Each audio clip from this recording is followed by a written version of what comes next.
Pipo and the number 31 Cadillac go for their 4th straight pole. LMP2 won't be on the grid for the first time in years. And who's in just a little bit of trouble in the championship standings after a slow start? That and more as I take you through 5 storylines to follow at Laguna Seca.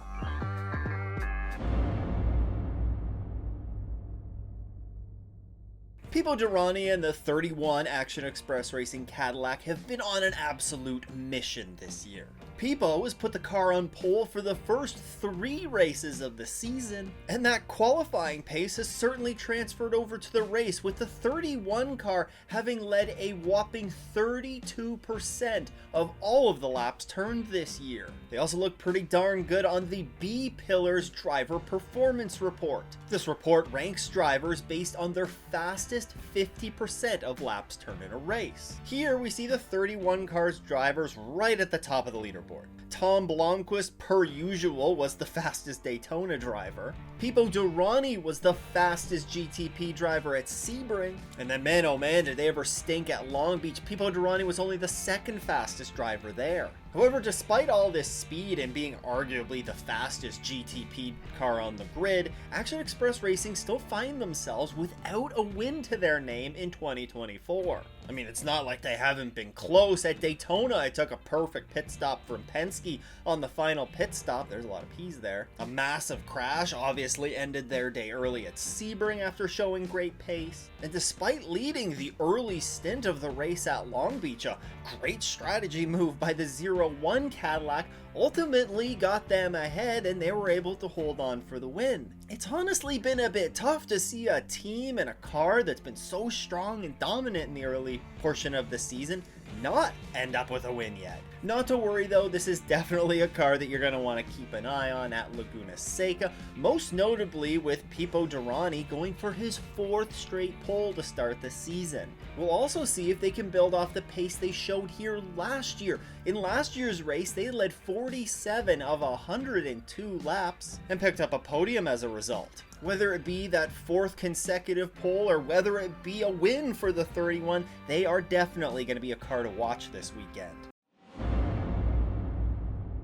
Yeah, I know, it's a little bit early in the season still to be talking about the championship standings. But while you certainly can't win the championship in the first half of the season, you can certainly lose it. And for a number of former championship winning teams, they find themselves in a bit of a hole to start the year. However, not all is lost though. A good run at Laguna Seca, you can be right back on track for a championship run. Let's start off with one to watch from GTP, the number 10 Wayne Taylor Racing Acura. Currently, they sit 9th in the standings with 778 points. That's 254 points back of the leader, and they have a best finish of 5th this year. In GTD Pro, we find the number 9 Pfaff Motorsports McLaren.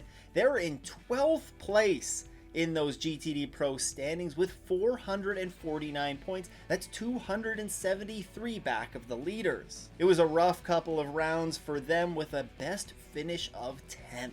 And then we find the number 27 Heart of Racing Aston Martin, a car that's very used to running near the front of that class. They are 14th in the standings with 593 points. That's 394 points off the leaders. This is despite a best finish of 4th, which isn't too shabby, but when the GTD class is as big as it is, if you're not consistently finishing near the front, you can fall behind in a hurry. So what are the keys for these teams to be able to turn it around? Well, starting with the number 10, I think they just need to be consistent. This is a team that was right in the championship hunt last year in the GTP class as a result of their consistency. You recall, they didn't actually win a race last year, but the consistency that they showed kept them in the hunt. The way the season is shaping up again so far, consistency is going to be the key here. And it's going to start with a consistent, good, strong run for them at Laguna Seca. If they can just pick up a podium position, I think it's going to do a lot for their morale. They've shown some pace at the tracks we've been so far. And this is a team with a ton of experience. They know how to get it done. So Wayne Taylor Racing, show me some consistency this weekend.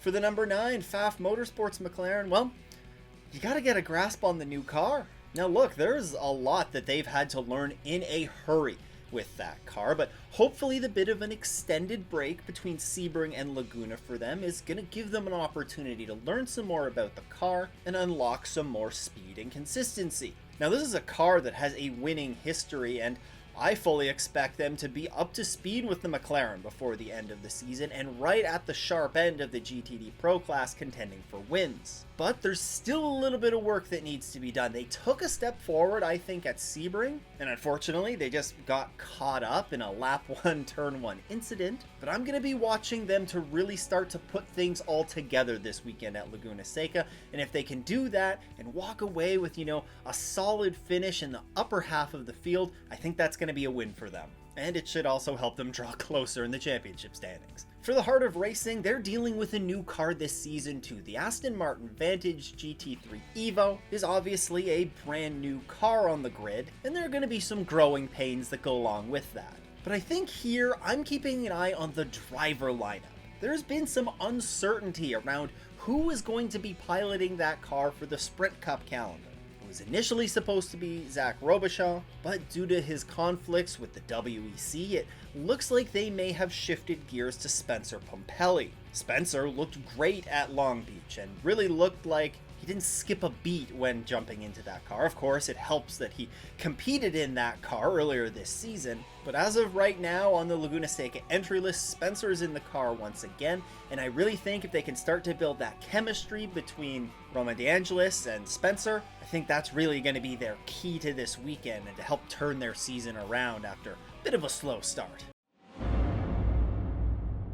Now, I just talked about some teams that need to have a good weekend to start digging themselves out of the championship hole, but meanwhile, at the top of the GTD Pro class standings, we're going to see a pretty big shuffle this weekend. You see, at the top of the standings, 2 of the top 6 are only competing in the Michelin Endurance Cup. That means they won't be present at Laguna Seca. You see, the top 6 in the GTD Pro class are only separated by 130 points. And yes, this was a class that wasn't present at Long Beach, so this is only through 2 rounds, but that also means that there are a number of cars that are high up in the standings who aren't running the full season schedule and thus are going to be dropping out of that picture. Taking the number 62 Risi Competizione Ferrari and the number 19 Iron Lynx Lamborghini out of the picture, and all of a sudden now the new top 6 in points are only separated by 104 points. That's pretty darn tight. Now, considering that the 2 cars who have won the previous GTD Pro Championships, Vassar Sullivan and Pfaff, either won or finished second in this race en route to their championship, I'd say this is a pretty big weekend to set you up for the rest of the season. You see, if you're able to walk away with a good finish this weekend, then you're really building some good momentum as we start to move into the summer months. Whereas if you have a bit of a poor race and find yourself a bit behind the 8 ball heading into the summer months, you're going to be chasing. Now again, I know it's still very, very early in the season. I mean, we're just approaching the 1/3 mark of the year. But as I said, a good race here at Laguna Seca really sets you up well for the summer grind. And when you have teams like Paul Miller Racing, Vassar Sullivan, Multimatic, and Pratt Miller who are all nipping at your heels for a championship, then all of a sudden one subpar weekend could turn into a significant setback.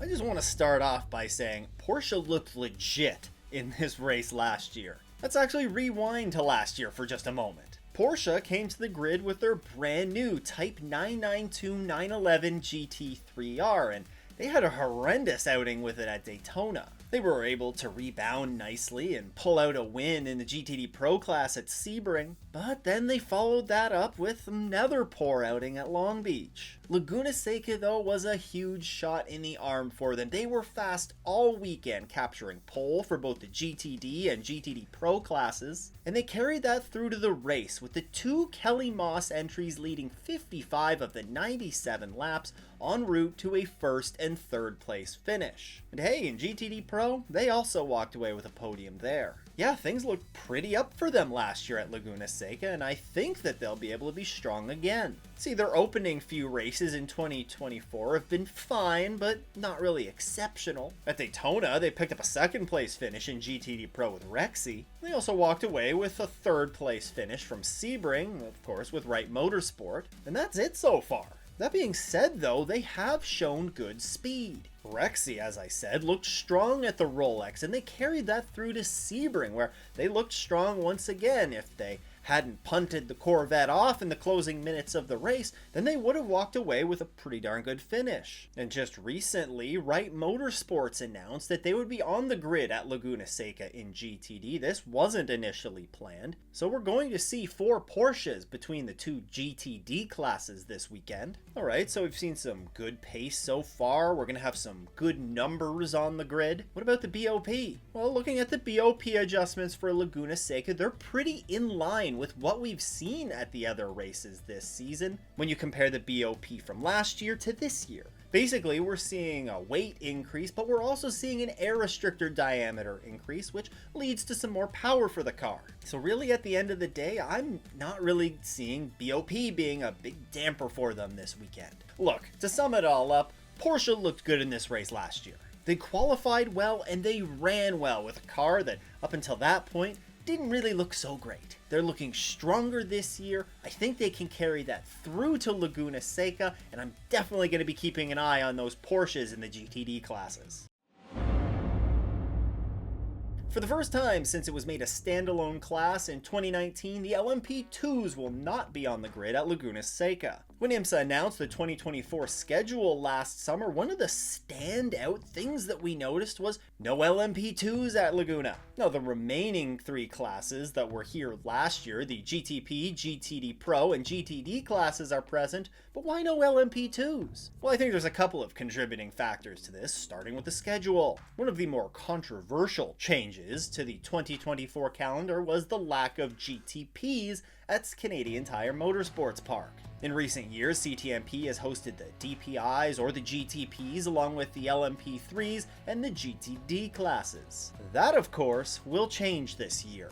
With Detroit returning to the calendar for a round of GTP and GTD Pro only running, that was going to add yet another weekend onto the calendar for the GTP class. Perhaps trying to keep team budgets in mind, Imsa opted to take the GTP cars away from the CTMP round and instead bring in the LMP2s to be the headliner. I believe that this trickle-down effect then led to the LMP2s being taken away from the Laguna Seca grid, and ultimately has led to an extended vacation, we could call it, between the 12 hours of Sebring until their next round of the season at Watkins Glen. Now, the other reason that I'm sure contributed to this was just flat-out grid capacity at the track. Last year, we saw 38 cars take to the grid across 4 classes. That's the most entries that we've seen on track since around the time of the ALMS and Grand Am merger back in the early 2010s. And even without the LMP2s present this year, we're still looking at 34 entries on the grid. Considering the massive growth that we've seen in LMP2 the last couple of years, I just don't think that the track could accommodate another 10 to 12 cars on it. One thing is for sure though, the LMP2 cars will be missed out there this weekend. But something else that I'm gonna miss is when we head to Watkins Glen later this summer, the old configuration of the bus stop. Yeah, there's some changes that have happened to it, and you can learn all about them right here. Huge shout out to all the channel supporters. If you too want to support the show, then you can head to patreon.com/offintheesses or click the join button below. Once again though, thanks for tuning in. I hope everyone has a great race weekend and doesn't go off in the S's.